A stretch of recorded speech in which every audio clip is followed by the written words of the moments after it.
Гечи, май летим малко височко. Това не е ли опасно? Спокойно, Българ, това е преживяване, не наказание. Да, яко е. Добре, че няма изненади. Освен една, че ще скачаш с бънджи. Бънджи? Оля, майка! Макарон БГ. Перфектният подарък за всеки. Използвай промокод BG10 за 10% намаление.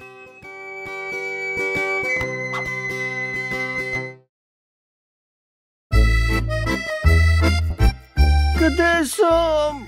Какво се случи вчера? Аз ти кажа какво се случи. Случи се последния ергенски запой 4.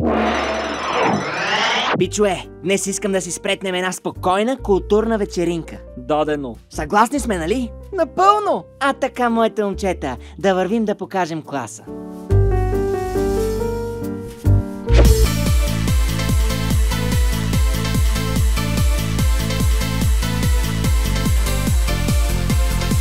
Танцувах с Мартина! С теб ще трябва да си поговорим. Подаръче! Ей!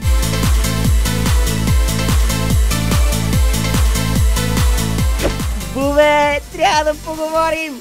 Какво има? Харесваше ми да се натискаме с теб, ама мисля пак да се пробвам с Бранимира.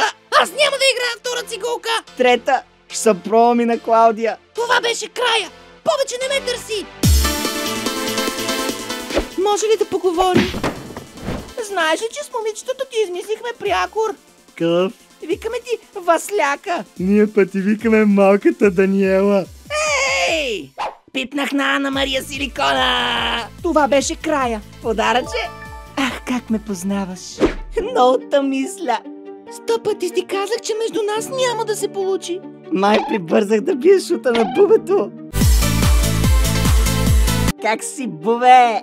Моля те да не ме занимаваш. Що ми се сърдиш? Не мога да я разбера. Явно мъжете са от Марс, жените от Венера. Аз съм от Карлуково. Баджанак, време е да влезеш в кръга на доверието. Какво трябва да направя? Да целунеш която си поискаш. И ще ме приемете в клуба? Ще те приемем. В кръга. Дадено. Ела тука. Готово. Честито, Баджанак. Добре дошъл в клуба.